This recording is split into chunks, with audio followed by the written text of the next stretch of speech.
Shalom, Bapak, Ibu, dan saudara-saudara yang saya kasihi di dalam Tuhan Yesus.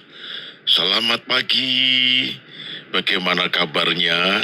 Semuanya sehat, ada sukacita, tetap semangat, puji Tuhan. Tuhan selalu menyertai kita, bukan? Itu sebabnya mari kita satu di dalam doa untuk menyambut renungan di pagi yang indah ini. Tuhan Yesus, kami bersyukur untuk hari yang baru, di mana kami ingin memulai mendengar firman-Mu lebih dulu untuk kami lakukan sebelum kami mengikuti aktivitas kami sepanjang hari ini. Itu sebabnya Roh-Mu yang kudus menerangi hati pikiran kami untuk mengerti, memahami, lalu melakukan apa yang Engkau perintahkan. Kami siap menerima firman di dalam nama Tuhan Yesus Kristus. Haleluya. Amin. Nah, saudaraku yang kekasih, tema renungan pagi hari ini yaitu akibat tidak taat. 1 Samuel 13 ayat 14 berkata demikian.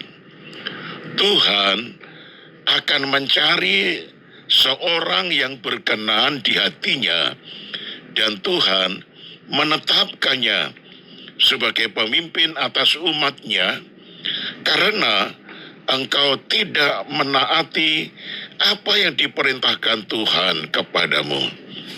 Nah, saudara, betapa cepatnya hati manusia itu berubah. Tadinya ia taat melakukan apa yang Tuhan perintahkan. Lama-lama menjadi tidak taat, bahkan berani melawan Tuhan. Ada orang yang tadinya menjalani hidup sederhana dan rendah hati, tapi di kemudian hari hatinya berubah menjadi begitu sombong setelah ia mendapatkan kehidupan yang lebih baik. Ada orang yang tadinya kurang percaya diri dan merasa lemah, minder, tetapi siapa sangka ia bisa menjadi seorang diktator kejam sehingga sangat berkuasa. Seperti itulah hati manusia, gampang berubah.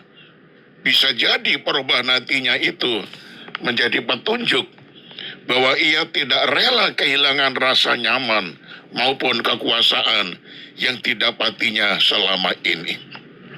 Nah, saudara, Saul mula-mula begitu rendah hati di hadapan Tuhan. Ia seorang yang taat melakukan perintah Tuhan. Tetapi saudara-saudara, lama-kelamaan ketika ia sudah menjadi raja dan berkuasa atas seluruh Israel, dihormati oleh orang banyak, hatinya menjadi berubah, tingkah lakunya menjadi berubah, ketaatannya kepada Tuhan semakin luntur. Lalu kehendaknya sendiri, egonya mulai muncul. Nah, saudaraku yang kekasih, sejatinya Saul adalah orang yang diurapi Tuhan dengan janji pengokohan kerajaan Israel. Oh, memang Saul memang seorang yang taat dan rendah hati. Namun ia lupa bahwa hati itu gampang berubah. Itu terjadi ketika ia tidak sabar menanti kedatangan Samuel dan dengan lancang mempersembahkan korban bakaran yang bukan menjadi tugasnya. Saul begitu angkuh.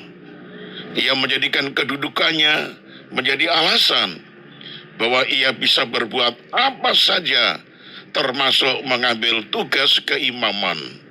Nah, saudara, sikapnya yang tidak sabar, angkuh, dan tidak taat dinilai Tuhan sebagai penolakan kepada Tuhan.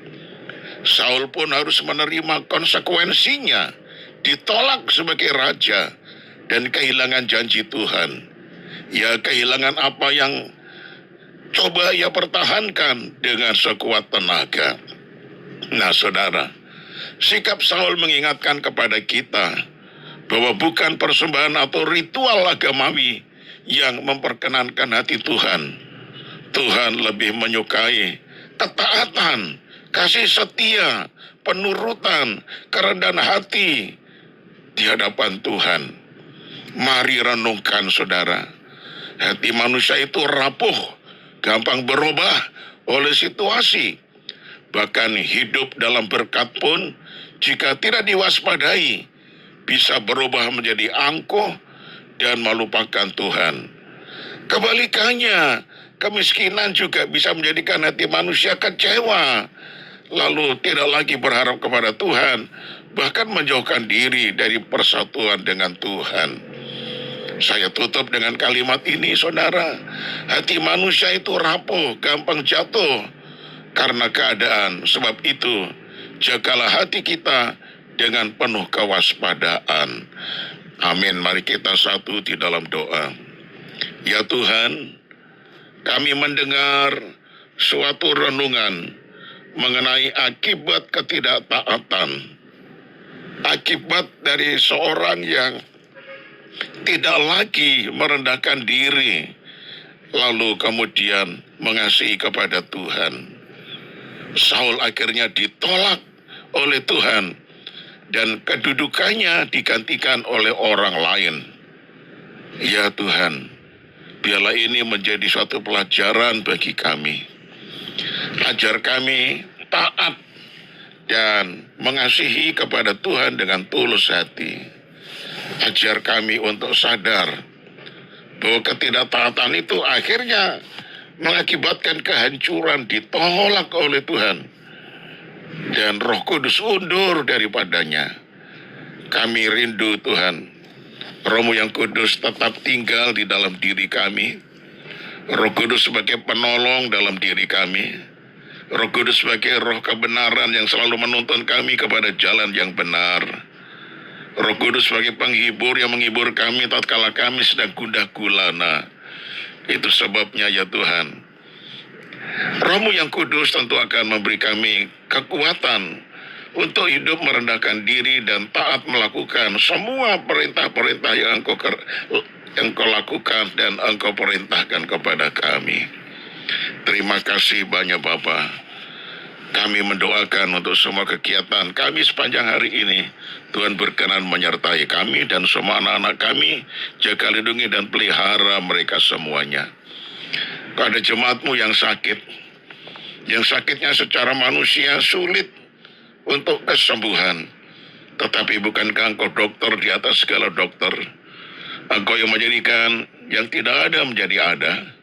Engkau yang mendesain tubuh kami dengan sempurna, sehingga kalau ada tubuh kami yang organ-organnya di dalam tidak lagi beres, Engkau bisa mereparasi dan membetulkan kembali, sehingga normal tak kurang apapun juga.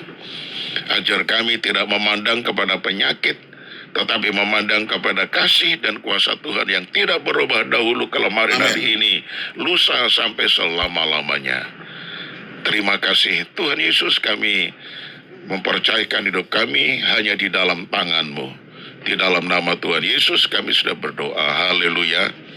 Amin. Nah, shalom saudaraku. Sampai berjumpa esok hari. Tuhan Yesus memberkati dan tetap semangat. Amin.